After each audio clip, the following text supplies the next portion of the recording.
Feast your eyes on my Craftsman LT2000 lawnmower. I picked this up from a friend, I want to say about 5 years ago now. It was sitting in his front yard for a couple of years and it wasn't running. And I asked if I could have it. He said, sure, you can have it, you know, try and get it running. It's exactly what I did. I put a ton of hours into this thing, some new parts, elbow grease, a little bit of love and tender care. And this has been a fantastic lawnmower these past 5 years. Now, the other day, this snowplow caught my eye. Somebody was just throwing out snowplow. And it said Craftsman on it. It did not include any of the mounting stuff for it, so figure, hey, you know what? I'll bring it home. I'll see if I can mount it on my lawn tractor. Now, granted, there are a couple things wrong with this plow. Like, for one, the cutting edges wore down the moldboard. There's actually a little bit of wear into the moldboard, which, you know, I can live with that. I'll put a new cutting edge on here. Where the plow hinges from left to right, there's a little bit of slop in there, but, you know, I can fix that up. So I figured, you know, this would be a match made in heaven. Free snowplow for my free lawnmower. And I know you guys love the snowplowing videos, so looks like I'm gonna get back into snowplowing. Just not exactly what you probably had in mind. So what I'm gonna do in this video is I'm gonna start working on getting this thing mounted up to the lawn tractor, and I'll show you what I've done thus far. So how do you mount a piece of junk like that to a piece of junk like this here? Well, the first thing you got to do is you got to brainstorm. Look at what you have. What do you have to work with in terms of metal, in terms of fabrication tools, and just brain power. So what do we have here? We have about a 2.5-inch piece of C-channel right there, with a couple bolt holes right there. As for the mower side, we have a pretty strong subframe that we can mount right off of. But there's some challenges here. Like, we have the factory exhaust right here, and that exports right there, and I don't really want to interfere with that or reroute that. So what I did, I sat down in my little tiny Tykes chair, gave this a good think for about 20 minutes, and I got hungry. I went inside, had some lunch, had some burgers, and I took the burger box, brought it outside, and I started to cut it into a shape of what I thought would be an appropriate template. So this is what I come up with. So I'm going to cut this out of this steel that I have right here, and you can see that I've actually already outlined my template. So there's going to be a template for the left side, for the right side, and then on the bottom of this template, this piece right here, there's going to be a plate that stretches in between template number 1 on the right side of the machine and template number 2 on the other side of the machine. I think I got my left and rights mixed up there, no big deal. So anyway, this is going to sit on here like so, and then that bottom plate is going to span across between the two of them. Now, how am I going to mount this template to the frame? Well, I reached my hand behind here because I saw that there were 4 bolts right here, and if I reach my hand behind here, there's plenty of room to put some longer bolts in there. So I'm going to have to get 8 longer bolts, 4 for each side. And after I cut out my template, I'm just going to drill it out. 1, 2, 3, 4. So I'm going to replace those bolts with longer bolts, and I'll just bolt this, you know, template, or plate rather, into these existing bolt holes. And I'll probably add another bolt up front because I think you could use it. And that'll be that. After we cut this out, cut the plate out, drill some holes through the bottom plate, and cut out the angle, drill some holes in there, then we will weld it all together, and then we have to figure out some type of lifting mechanism and possibly an articulation mechanism.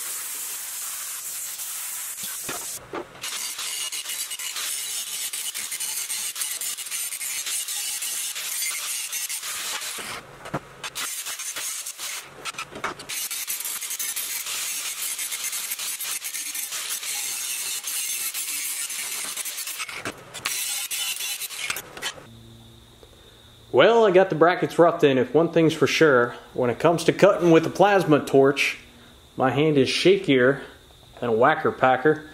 But, you know, it doesn't look too bad, you know. It's not machine made, it's handmade. It's custom. Custom built by hand. The good old US of A. So, you know what? A little rumbly strips here or there, I think, adds to its character and uniqueness. So, let's bring it down to the old tractor and see how she looks.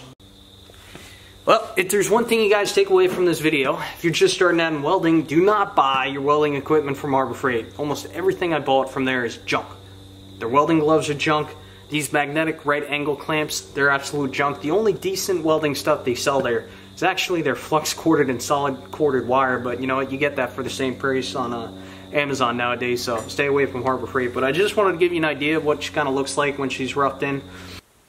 Alright, so it's day number 2 of working on the mounts for this snowplow, and I'll show you what I'm working on today. Today I'm really going to be focusing on layout and ensuring that on these brackets right here that I get these holes in the perfect spot.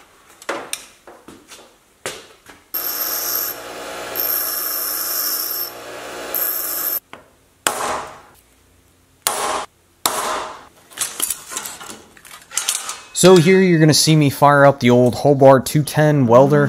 And the reason I'm firing that machine up is because I wanted to tack both of the brackets together, just 2 small tacks, so that I could drill them at the same time and just ensure that the bolt holes lined up perfectly with one another. And I had no issues, just an easy way to go.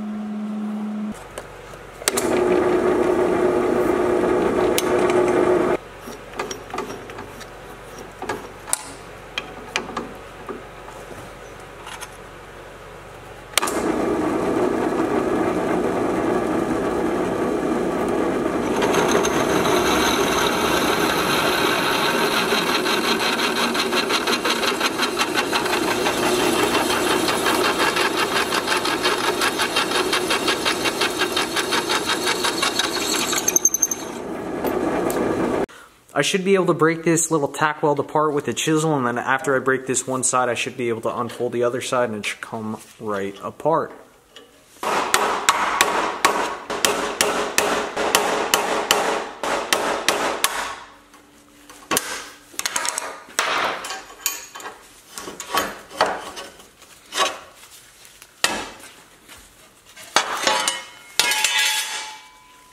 There's a little bend in there. I'll show you how I fix that. Here's my old Peter Wright anvil. Definitely one of my prized possessions. So there's a little bit of bend in the bracket right here from where I was hitting with the chisel. You can see it a little bit.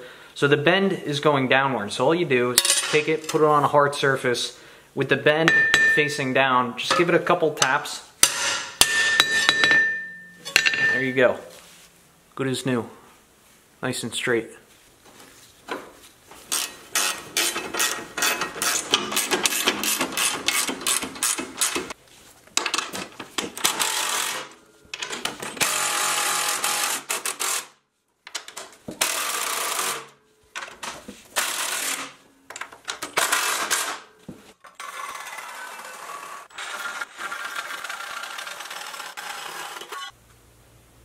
Alright, here we have my preliminary plow mount design. Now, I got a lot to talk about here. So one of the most important things when you're designing a plow mount, you're trying to retrofit some kind of plow to whatever you're trying to retrofit it to. This pivoting arm, it's critical that you try to keep that parallel with the ground. See how that's pretty much parallel with the ground? It's leaning forward a little bit, but that's because cutting edge is completely gone here. But why is that so critical? Let me try and do a visual right here. So say this is your plow pivoting arm. When it's flat with the ground, when the plow articulates, the bottom cutting edge stays parallel with the ground. Now, if you were to have that pivoting arm up in the front, what happens, it's fine when you're straight plowing, but when you go to articulate the plow, the leading edge of that plow is going to be up. And the trailing edge is going to be heavily touching the ground. And same thing, you know, vice versa. If you have the front of that pivoting arm facing down, when you go to articulate the plow to the left, the leading edge is going to be hitting hard and the trailing edge is not going to be hitting the ground. You know, plows are designed to accommodate for some uneven ground surfaces, but you know, not that much, a little bit. My Western plow was pretty good, but there were a couple of instances where I was going up some steep driveways and some weird turns, and one edge of the plow was not touching the ground. So, yeah, just to sum up, it's critical that that pivoting arm remains parallel with the ground. Okay, so let's talk about how I'm mounting it to the tractor, what I'm happy about, what I think I could have improved upon a little bit here. So this is kind of my mock-up right now. I like to just take, a bunch of material and just come over here and just start brainstorming, and this is what I came up with. What I decided to do is I went through my shelf of material and I found this 1.5" angle that I salvaged from somewhere. This is also salvaged angle, just goes to show you anytime you see any kind of steel that's worth anything, it's a good idea to salvage it.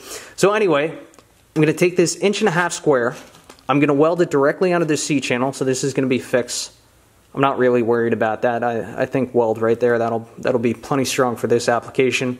Then from there, I'm going to weld piece of angle here, piece of angle right there onto the 1.5" square.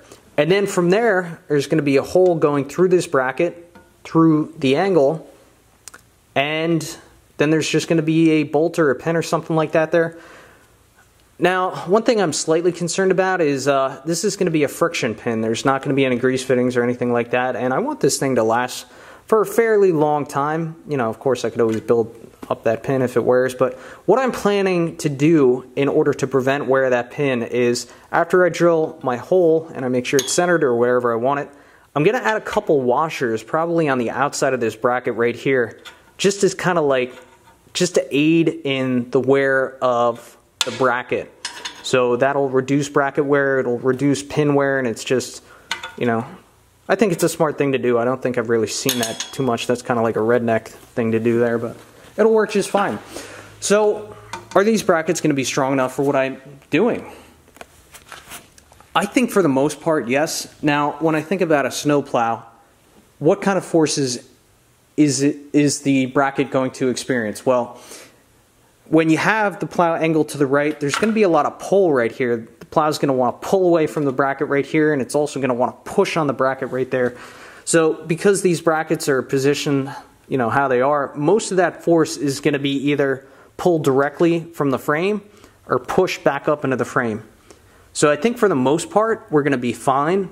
When the plow is straight and you're pushing head on, the forces are just going to be, usually pretty equal, and they're just going to go straight back towards the frame. Now, where this thing is a little bit weak at the moment is if there's some type of side-to-side force going on, but, there's really not going to be any with the mount I have designed here. So I'm thinking I will have to add some kind of bracing. I'll probably take this piece of plate that I was initially going to use on the bottom, and maybe I'll put it across here, just making sure that I don't interfere with the exhaust.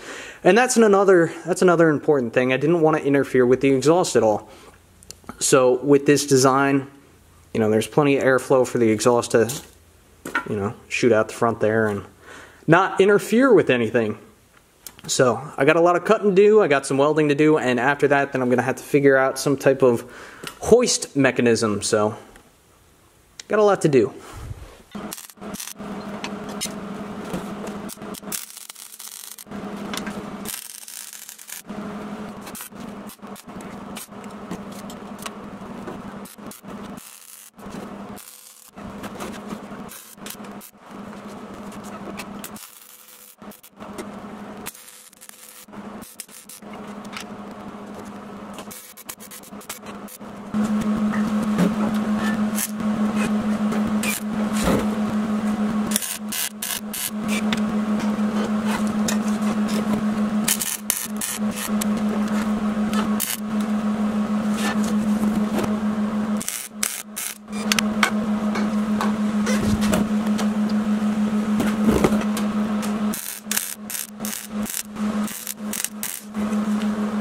One of the best things you could do when it comes to welding is make sure you do your prep work. Make sure you grind down all the rust and paint and try and get down to a shiny, clean surface. And then, I always say 80% of welding is prep work, 20% is technique and just tuning the machine. So, yeah, this is how it's come out so far, and I'm pretty happy with how everything's come out. I think it's coming along real well.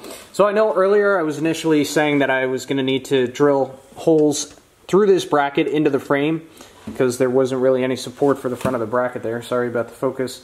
But what I ended up doing, I initially was going to utilize this plate and tie those two brackets together, but instead I ended up using this piece of angle. And if I take you below the flange of the angle, you'll see that there's a 3/8 bolt. And I was able to use a pre-existing center hole on the tractor's frame, and then I took the plasma cutter and I actually just I just plasmed out a little circle, and that bolt just dropped right in. I'm starting to get a lot better with the plasma cutter. If there's one thing I've learned with the plasma cutter, I'd recommend using your welding helmet and turning the welding helmet down to shade 8, because I have shade 5 goggles or glasses and they're just not dark enough. Snack time.